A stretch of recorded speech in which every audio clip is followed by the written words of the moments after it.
Assalamualaikum warahmatullahi wabarakatuh. Selamat siang Ibu Lulu dan selamat siang teman-teman kelas A1.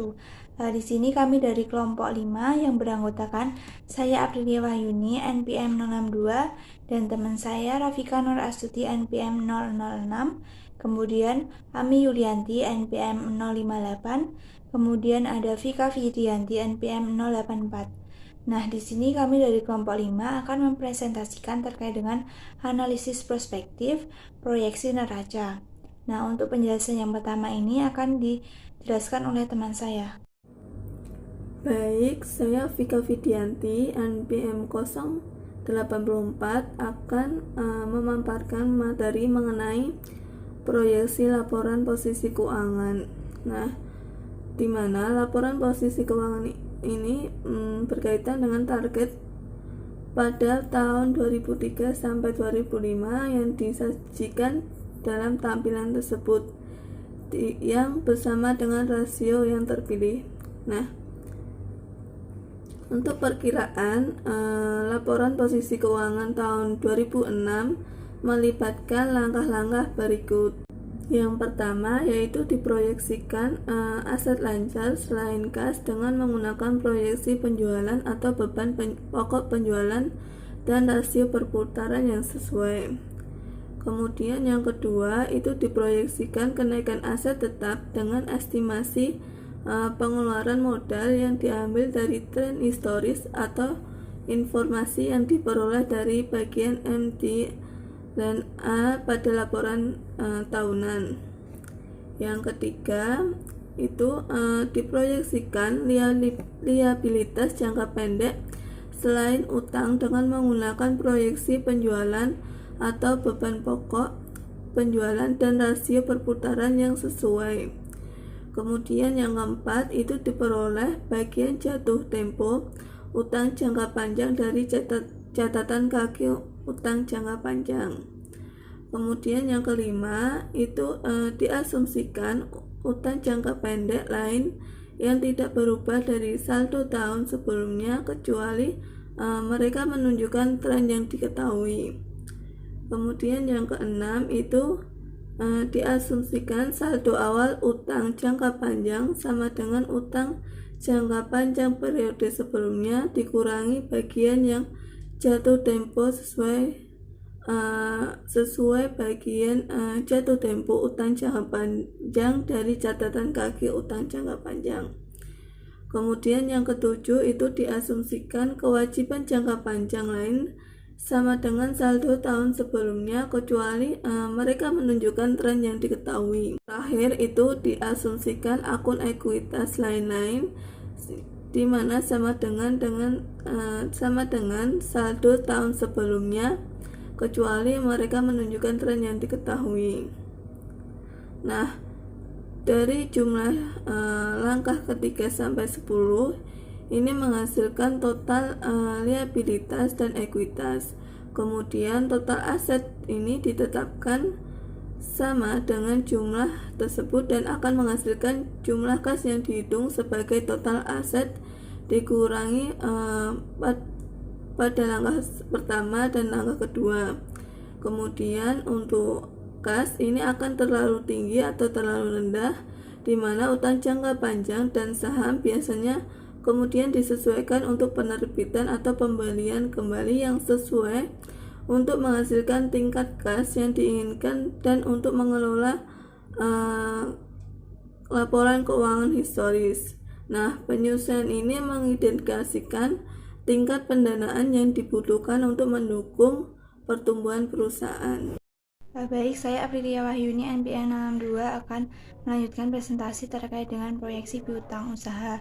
Untuk memulai proyeksi piutang, persediaan aset tetap, utang usaha, dan biaya yang masih harus dibayar menggunakan proyeksi penjualan dan beban pokok penjualan bersama dengan tingkat perputaran akun-akun tersebut. Sebagai contoh, tingkat perputaran piutang didasarkan pada saldo akhir piutang usaha. Untuk menghitung tingkat perputaran piutang usaha itu menggunakan penjualan dibagi saldo piutang usaha. Selanjutnya, proyeksi piutang usaha dapat dihitung sebagai berikut menggunakan proyeksi penjualan dibagi dengan tingkat perputaran piutang usaha. Proyeksi piutang usaha diasumsikan dengan tingkat perputaran terakhir sebesar 9,240. Selanjutnya yaitu persediaan.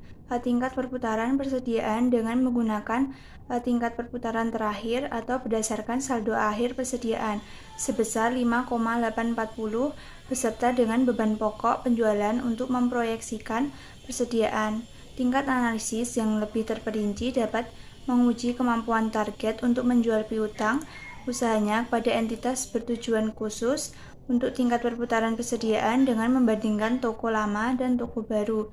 Persediaan yang sudah ada dapat diproyeksikan untuk tumbuh dengan tingkat pertumbuhan penjualan yang diantisipasi. Persediaan tambahan yang dibutuhkan toko baru akan ditambahkan ke jumlah ini. Kemudian aset tetap. Aset tetap diestimasi sebagai saldo aset tetap bruto tahun sebelumnya ditambah dengan pengeluaran modal historis dalam persentase penjualan. Pengeluaran modal historis diperoleh dari laporan arus kas selama 3 tahun terakhir.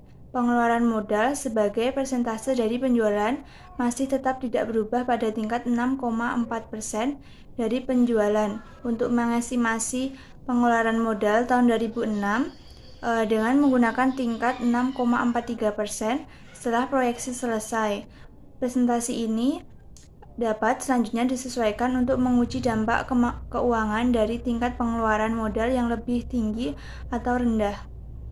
Selanjutnya yaitu utang usaha. Estimasi utang usaha didasarkan pada perputaran utang historis dan beban pokok penjualan. Rasio perputaran terakhir didasarkan pada saldo akhir utang usaha sebesar 5,441 untuk mengestimasi di tahun utang tahun 2006. Kemudian biaya yang masih harus dibayar. Biaya yang masih harus dibayar sebagai persentase atas penjualan diestimasi dengan tingkat perputaran akrual terakhir sebesar 28,863. Selanjutnya yaitu utang pajak. Utang pajak diestimasi berdasarkan hubungan utang historis kepada beban pajak dan menggunakan tingkat terakhir sebesar 26,527%. Untuk memproyeksikan utang pajak tahun 2006, skedul mengenai utang jangka panjang yang telah jatuh tempo disajikan pada catatan atas laporan keuangan.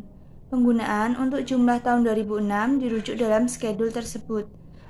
Kemudian, utang jangka panjang diestimasi sebagai saldo awal utang jangka panjang tahun sebelumnya dikurangi dengan estimasi bagian utang yang jatuh tempo.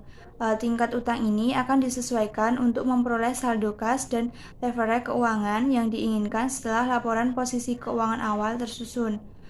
Saham biasa dan saham treasury atau saham yang dibeli kembali diasumsikan sama dengan saldo tahun sebelumnya. Saya, Rafika Nur Astuti, NPM 006, akan melanjutkan pemaparan materi pada bab ini. Selanjutnya, terkait dengan proyeksi neraca atau laporan posisi keuangan target corporation. Nah, di sini teman-teman dapat memperhatikan proyeksi laporan posisi keuangan pada tabel berikut.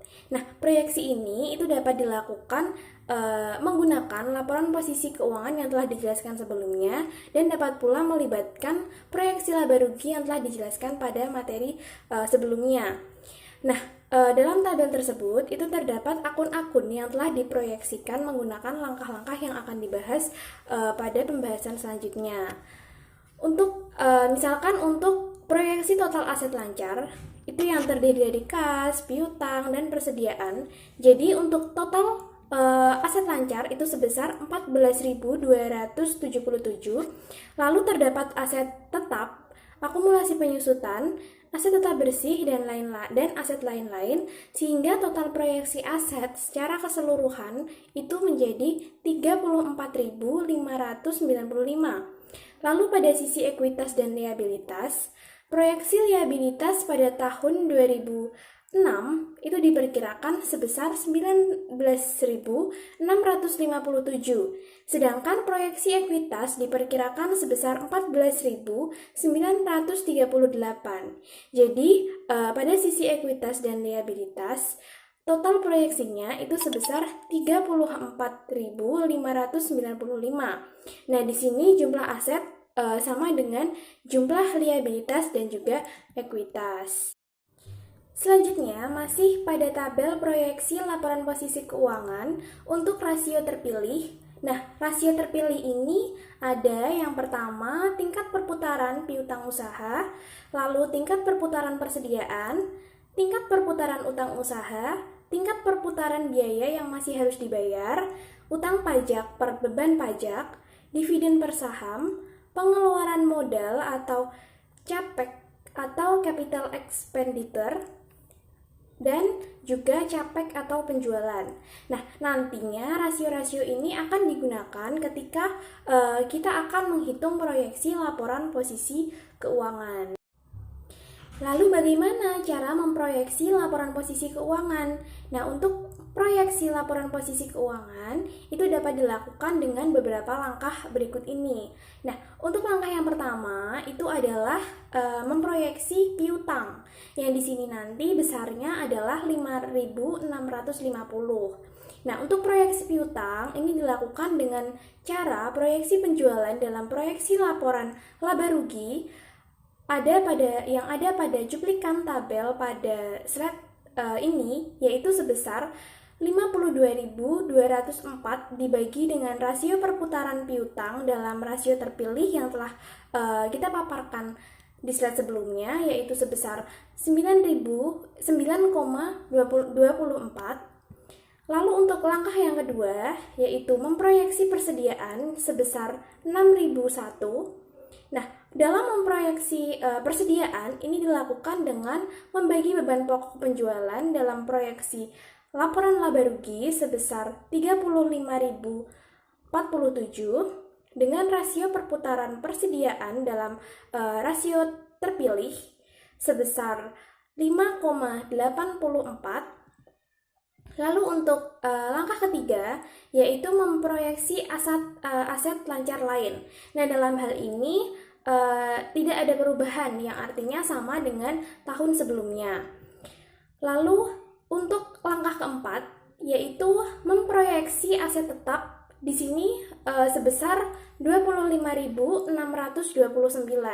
Nah, untuk memproyeksi aset tetap ini dapat dilakukan dengan cara saldo aset tetap pada tahun sebelumnya, sehingga pada tahun 2005, nah itu sebesar 22.272 ditambah dengan estimasi pengeluaran modal sebesar 3.357 yang didapat dari estimasi penjualan dalam proyek laba rugi yang dikalikan dengan CAPEX per penjualan.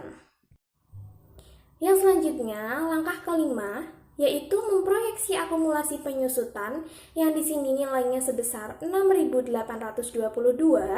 Cara memproyeksi akumulasi penyusutan yaitu dengan saldo sebelumnya, yakni pada tahun 2005 itu sebesar 5.412 ditambah dengan estimasi penyusutan dalam proyeksi laporan laba rugi di beban penyusutan dan amortisasi yang ada pada tabel, yaitu sebesar 1.410. Lalu untuk langkah yang keenam itu adalah dengan memproyeksi aset tetap neto yang di sini nilainya sebesar 18.807. Nah, ini dilakukan dengan cara mengurangkan langkah 4 dan juga langkah 5 yang telah dibahas sebelumnya, yaitu sebesar 25.629 dikurangi dengan 6.822. Lalu untuk langkah ketujuh, yaitu memproyeksi aset jangka panjang lain, di mana dalam hal ini juga tidak ada perubahan, jadi sama dengan tahun sebelumnya. Lalu langkah yang ke-8 yaitu memproyeksi utang sebesar 6.441 dengan dalam hal ini itu dengan cara beban pokok penjualan dalam proyeksi laba rugi yang sebesar 53.047 itu dibagi dengan rasio perputaran utang usaha yang terdapat pada rasio terpilih sebesar 5,441. Lalu untuk langkah selanjutnya, yaitu langkah yang ke-9, itu dengan memproyeksi bagian lancar utang jangka panjang. Nah, untuk memproyeksi ini, itu didapat dari jumlah yang dilaporkan pada catatan kaki utang jangka panjang sebagai bagian yang jatuh tempo pada tahun 2006. Jadi untuk langkah ini itu bisa dilihat pada laporan keuangan bagian catatan kaki. Selanjutnya, langkah proyeksi yang ke-10 yaitu biaya yang masih harus dibayar. Nah, dalam proyeksi ini itu didapat dengan cara membagi penjualan dari total pendapatan proyeksi laba rugi sebesar 52.204 dengan rasio perputaran biaya yang masih harus dibayar yang terdapat pada rasio terpilih yaitu sebesar 28,683. Lalu langkah yang selanjutnya yaitu langkah yang ke-11 yaitu memproyeksi utang pajak yang diproyeksi sebesar 352. Nah, ini dapat dilakukan dengan beban pajak dalam proyeksi laporan laba rugi sebesar 1.328 dikalikan dengan rasio utang pajak atau beban pajak sebesar 26,527%. Lalu langkah yang ke-12 adalah memproyeksi pajak penghasilan tanggungan dan kapabilitas lain. Nah, dalam hal ini itu juga tidak ada perubahan. Lalu langkah yang ke-13 yaitu memproyeksi utang jangka panjang yang di sini nilainya sebesar 8.283. Nah, di sini caranya itu yaitu dengan utang jangka panjang pada periode sebelumnya yaitu tahun 2005 itu sebesar 9.034 dikurangi dengan schedule jatuh tempo pada langkah 9 yaitu sebesar 751.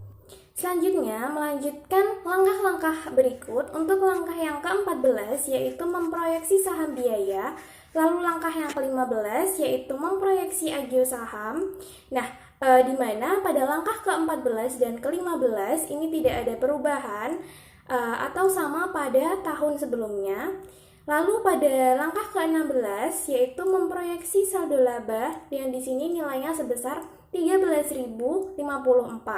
Nah, caranya sendiri yaitu dengan laba ditahan tahun lalu sebesar 11.145 ditambahkan dengan proyeksi laba bersih sebesar 2.185 dikurangi dengan estimasi dividen yang dapat dicari dengan cara mengalihkan rasio dividen per saham dengan banyaknya jumlah lembar saham yaitu 0,31 dikalikan dengan 891 juta lembar saham.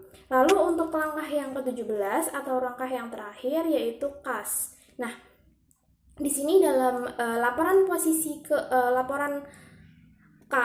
keuangan itu posisi kas itu selalu di bagian pertama. Namun jika melakukan proyeksi itu justru kas itu berada pada langkah yang terakhir. Nah, untuk memproyeksikan kas sendiri ini dapat dilakukan dengan cara menjumlahkan liabilitas dan ekuitas pada periode sebelumnya itu dikurangi dengan aset-aset lain selain kas atau dikurangi langkah-langkah pada nomor 1 sampai 7. Yaitu di mana di sini nilainya untuk liabilitas dan ekuitas itu sebesar 34.595 dikurangi dengan langkah-langkah 1 sampai 7 atau dikurangi dengan aset-aset selain kas yaitu dikurangi 5.650 ditambah 6.001 ditambah 1.224 ditambah 18.807 ditambah 1.511, yakni untuk proyeksi kas ini sebesar 1.402. Baik, yang selanjutnya saya Ami Yulianti, NPM 058 akan melanjutkan pembahasan mengenai analisis kasus. Di sini kelompok kami mengambil kasus mengenai proyeksi laporan posisi keuangan PT Daria Varia Laboratoria Tbk untuk tahun 2021. Nah, sebelumnya saya akan membahas sedikit mengenai profil dari PT Daria Varia Laboratoria Tbk terlebih dahulu. Nah, PT Daria Varia Laboratoria Tbk adalah sebuah perusahaan industri farmasi PMDN atau penanaman modal dalam negeri yang berdiri pada tahun 1976. Kemudian pada November 1994, PT Daria Varia Laboratoria ini mencatatkan sahamnya di Bursa Efek Indonesia atau BEI dengan kode saham DVLA. Selanjutnya perhatikan pada tabel dalam slide tersebut di mana menampilkan laporan posisi keuangan PT Daria Varia Laboratoria Tbk pada tahun 2020 serta proyeksi laporan posisi keuangan untuk tahun 2021 yang disajikan dalam ribuan rupiah kecuali dinyatakan lain. Nah, yang pertama ada untuk aset lancar. Yang pertama, estimasi kas dan setara kas yang dimiliki oleh perseroan diperoleh dengan mengurangkan estimasi total aset lancar dengan nilai seluruh komponen aset kecuali kas dan setara kas. Per 31 Desember 2021, jumlah kas dan setara kas perseroan diproyeksi mengalami penurunan sebesar 14,42% menjadi sebesar 227 miliar dari tahun 2020 yang semula sebesar 265 miliar. Kemudian yang kedua, untuk perputaran piutang usaha perseroan ini diproyeksikan menjadi 2,5 dengan 5% dari total piutang usaha merupakan piutang usaha dari pihak berelasi. Nah, perputaran persediaan ditetapkan sebesar 2,3 dan uang muka diestimasi mengalami peningkatan sebesar 10%. Kemudian penyertaan saham dan aset keuangan tidak lancar diestimasi meningkat 3% dibandingkan dengan tahun sebelumnya. Sementara itu, aset keuangan lancar lainnya seperti biaya dibayar di muka dan aset lain-lain diprediksi ikut mengalami kenaikan sebesar 2%. Yang selanjutnya untuk aset tidak lancar. Yang pertama, di tahun 2021 perputaran aset berwujud perseroan diasumsikan mencapai 3,6 dengan proporsi aset tetap sebesar 90%, properti investasi 9,5% dan aset hak guna sebesar 0,5%. Kemudian dalam penyusunan proyeksi laporan posisi keuangan DVLA tahun 2021, elemen aset tak berwujud, modal dasar, tambahan modal disetor, dan saldo laba yang telah ditentukan penggunaannya diasumsikan tidak mengalami perubahan dibandingkan dengan tahun sebelumnya. Kemudian selanjutnya estimasi beban akrual ditetapkan sebesar 30% dari estimasi beban usaha, sedangkan utang pajak diprediksi mengalami peningkatan sebesar 9%. Sementara itu, estimasi nilai liabilitas keuangan jangka pendek diperoleh dengan mengurangkan nilai total liabilitas jangka pendek dengan estimasi nilai seluruh elemen liabilitas jangka pendek selain liabilitas keuangan jangka pendek lainnya. Kemudian selanjutnya, estimasi total aset tidak lancar perseroan di tahun 2021 diperoleh dengan menjumlahkan seluruh komponen aset tidak lancar dan diperoleh jumlah sebesar 625 miliar. Kemudian selanjutnya, total aset perseroan diperoleh dengan menjumlahkan total nilai liabilitas dengan total nilai ekuitas. Di tahun 2021, total aset perseroan diprediksi meningkat sebesar 2,88% dari sebesar 1,98 triliun di tahun 2020 menjadi sebesar 2,04 triliun di tahun 2021. Kemudian yang selanjutnya itu mengenai liabilitas. Yang pertama, di tahun 2021 perputaran utang usaha perseroan diasumsikan turun menjadi 6,5 dan 10% dari total nilai utang merupakan utang kepada pihak berelasi. Liabilitas sewa jangka pendek diprediksi meningkat sebesar 5%. Kemudian yang kedua, estimasi beban akrual ditetapkan sebesar 30% dari estimasi beban usaha. Selanjutnya, dengan asumsi perseroan tidak memiliki liabilitas jangka panjang selain liabilitas imbalan kerja, sebagaimana terjadi di tahun 2020, liabilitas jangka panjang di tahun 2021 adalah sama dengan estimasi nilai liabilitas imbalan kerja jangka panjang untuk tahun 2020 yaitu sebesar 118 miliar. Sementara itu, sisanya sebesar 562 miliar termasuk ke dalam kategori liabilitas jangka pendek. Baik, slide selanjutnya itu liabilitas jangka panjang. Nah, liabilitas imbalan kerja di tahun 2021 baik jangka pendek maupun jangka panjang ini diestimasikan bertambah sebesar 75% dari estimasi nilai pengukuran kembali atas program imbalan pasti sesuai proyeksi laporan laba rugi dan penghasilan komprehensif lain di tahun 2021. Selanjutnya, ekuitas. Yang pertama, dalam penyusunan proyeksi laporan posisi keuangan di PLA tahun 2021, elemen aset tak berwujud, modal dasar, tambahan modal disetor, dan saldo laba yang telah ditentukan penggunaannya diasumsikan tidak mengalami perubahan dibandingkan dengan tahun sebelumnya. Kemudian estimasi saldo laba yang belum ditentukan penggunaannya di tahun 2021 diperoleh dengan menambahkan saldo laba yang belum ditentukan penggunaannya di tahun 2020 dengan estimasi laba tahun berjalan di tahun 2021 dikurangi dividen yang diprediksi akan dibayarkan oleh perseroan di tahun 2021. Kemudian selanjutnya, rugi komprehensif lain di PLA untuk tahun 2021 diperoleh dengan menambahkan saldo rugi komprehensif lain di tahun 2020 dengan estimasi rugi komprehensif lain di tahun berjalan setelah pajak berdasarkan proyeksi laporan laba rugi dan penghasilan komprehensif lain di tahun 2021. Nah, berdasarkan hasil proyeksi atas laporan posisi keuangan di VLA untuk tahun 2021, disimpulkan bahwa peningkatan laba bersih perseroan mengakibatkan jumlah aset meningkat sebesar 2,88% yang menjadi 2,04 triliun di tahun 2021.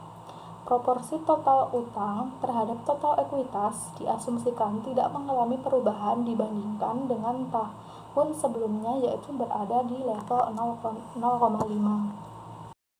Baik, terima kasih teman-teman atas perhatiannya. Itu saja yang dapat kami sampaikan terkait dengan materi analisis prospektif proyeksi neraca.